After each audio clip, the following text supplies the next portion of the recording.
You can never find truth. All you can do is find false, drop it and get rid of it. And eventually, when you can't get rid of any more false, what you're left with is the truth. How much false can you find? And there's lots in history.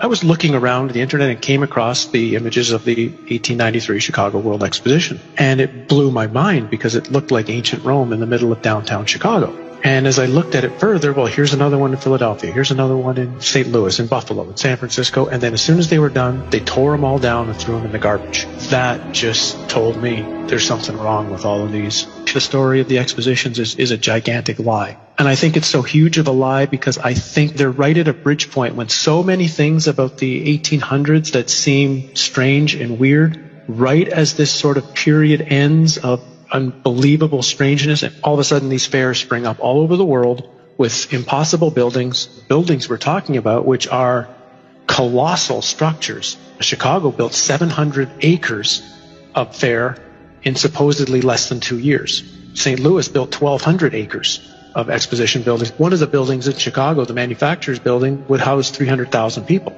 There's a giant statue in the middle of the lagoon. It was called the Golden Lady, and it was known as the Statue of the Republic. It was 65 feet tall. They say it was covered in gold leaf that had copper underneath, but others speculate it was actually made out of solid gold. So you're talking 65-foot high, potentially solid gold statue. We're talking giant structures and looking like ancient Rome with towers and domes and columns and the most fine, ornate pieces to them in these record, unbelievable times. Then as soon as they're done, chuck them in the garbage. Like Jackson Park is a swamp. So supposedly they had to drive down tens of thousands of wooden stakes in order to support the weight of everything. They dug out massive lagoons, lakes. They had a canal system that ran through the entire exposition. They also had an above-ground electric train. An electric train, well, where's the electricity coming from? That's running around the park. They had a moving walkway down by the shore. Not enough people are asking, where does this technology come from? Just to frame it, if I'm not mistaken, the Chicago Fair was the first time people had seen electric light. Tesla's the one who got the electricity contract for the Chicago Exposition, and it was certainly more than all of the lights anyway that were in New York City at the time were at the Chicago Exposition. Now, it must have been mind-blowing for most of those people who had only seen gaslight or candlelight at night to see that city lit up in such a way. Again, count the ways. It's 1901.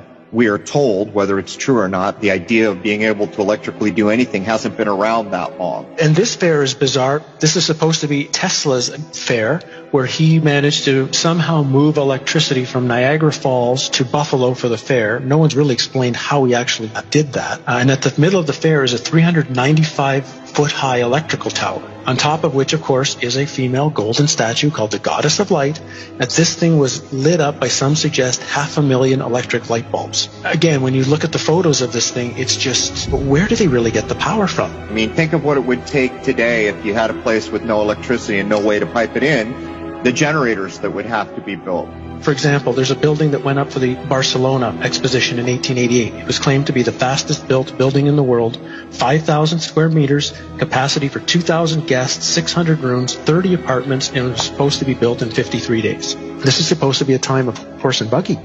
The 2-year building times are actually impossible unless the two most likely theories would be either A, they had a technology that they're not supposed to have, and it really was built in that time frame. Even if they built them, they had to build them out of marble and stone in record time, or the buildings were already there. They'd been there for hundreds or thousands of years, fixed up, refurbished, repainted, hence the term whitewashed, which is the term that was used for the Chicago Exposition, which was paint all the buildings with this brand new spray paint that they had just developed to spray paint all the buildings in record time. So you couldn't tell if anything was old or anything was new. How long did these things tend to stay open? When they built these things supposedly over 2 years, which is the narrative, how long were they there for? About 6 months.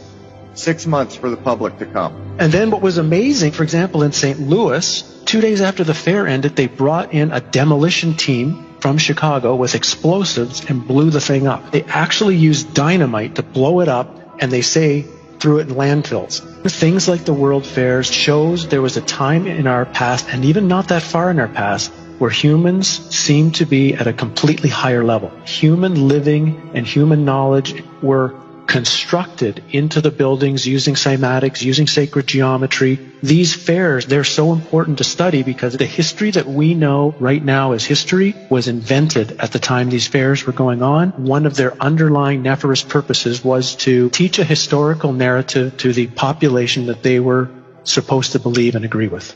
And scarily, the world we're walking into today is in some way has its origins during the time of these fairs.